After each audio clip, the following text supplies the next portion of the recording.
Hello, tribal lovers. Today I'm going to talk about South Sudan and its ethnic groups, its most interesting tribes. Um, South Sudan is indeed one of the jewels in the crown for last places.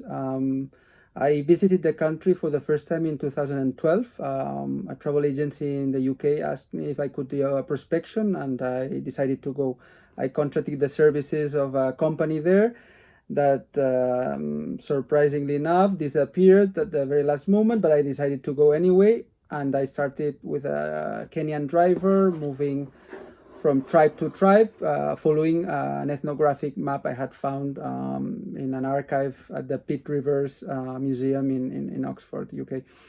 So South Sudan is just amazing in tribal terms. In last places, we've divided the tribes in three eco zones, eco and cultural areas. The first one is the Nile, the White Nile, where you find three ethnic groups. Two of them are quite well known, but nowadays they're quite westernized. These are the Dinka and the Nuer. These are the people that suffered more during the civil war against, the north against the south.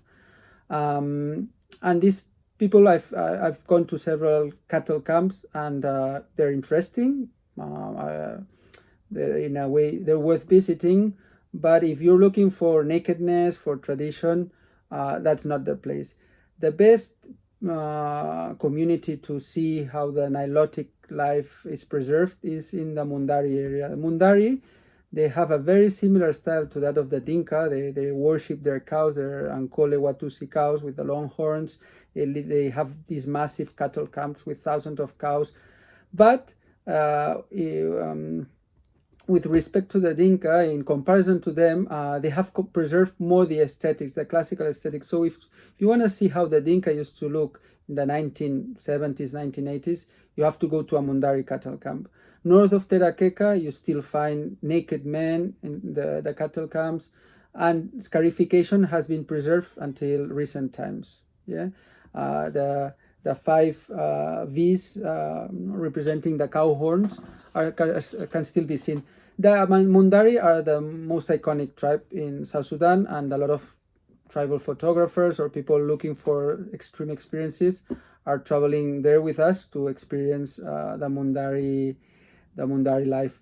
The other ecozone is the central region, central south region. It's where you have the Lafitte and Imatong mountains, and there you can find several small kingdoms. They might remind one of the Konso kingdom in southern Ethiopia. It's a pyramidal society with a rainmaker on the top that sort of unifies society. Nakedness there disappeared in 1956, 1960 due to the arrival of Italian missionaries, Combonians, Catholic missionaries, after the British left.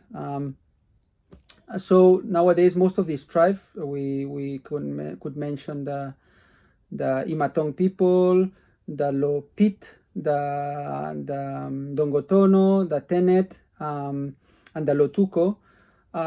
Despite they're not naked, despite the scarification has almost disappeared, their villages are amazing. If you're interested in vernacular architecture, in traditional village structures, that's a paradise. Every tribe has its own constructive style, and most of the villages are or on top of the mountains or at the foothills. They grow their crops on terraces, millet, corn, and other products, and if you organize a dance, or if you're lucky to see a funeral or a wedding or a baptism, you see them. They dress like in the old ways, but of course in daily life they've adopted Western clothes. The last ecoregion is what we call the plains. There's a small group of hills where you find the Larim, also known as Boya. These people, they live on the plains, but they used to live on the mountains. They have cattle. They're agro-pastoralists. They have fields, and they also have cattle. They're a minority. They're around 5,000. They have the most wonderful type of construction, and they still scarify their bodies. They're a, sort of a transition group between the mountains and the plains. The major groups on the plains are three. In the Lemi Triangle, that's a very remote area, you find groups of Turkanas and Nyangatoms. These are groups that you can find in Ethiopia and in northern Kenya. And what is the groups that are exclusive, no, of South Sudan are the Toposa. There are almost 1 million of them, and they're very conservative. They still scarify. They pierce their lower lips. They build wonderful villages. They're semi-nomadic, and they're cattle herders.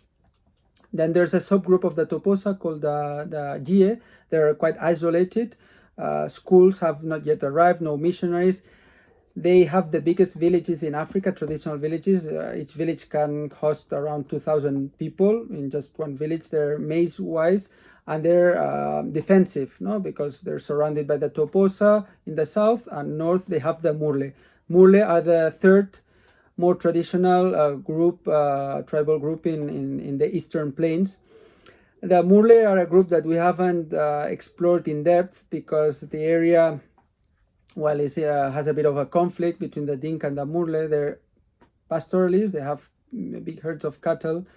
And the older woman in their 50s and above, they pierce their lower lip with a bone, with a cow bone, and well, it's quite spectacular. They say that the Surma and the Mursi in the Omo Valley in Ethiopia, they were inspired by the Murle because they belong to the same ethno-linguistic group. Those are the main ethnic groups. Then you have some smaller tribes, like maybe 200 here, 300 there, that are probably worth visiting, but that Las Places has not yet arrived there. South Sudan is a treasure. I always tell my partner Anibal that South Sudan is an untamed horse. No, every time we travel there, and we've been operating there since 2012, it's like the first time. It's a country it's wild, it's still unpredictable, and it's amazing. And you have some of the most interesting and conservative ethnic groups in Africa. So we invite you to join us in one of our trips to South Sudan. Thank you. Until the next time. Bye.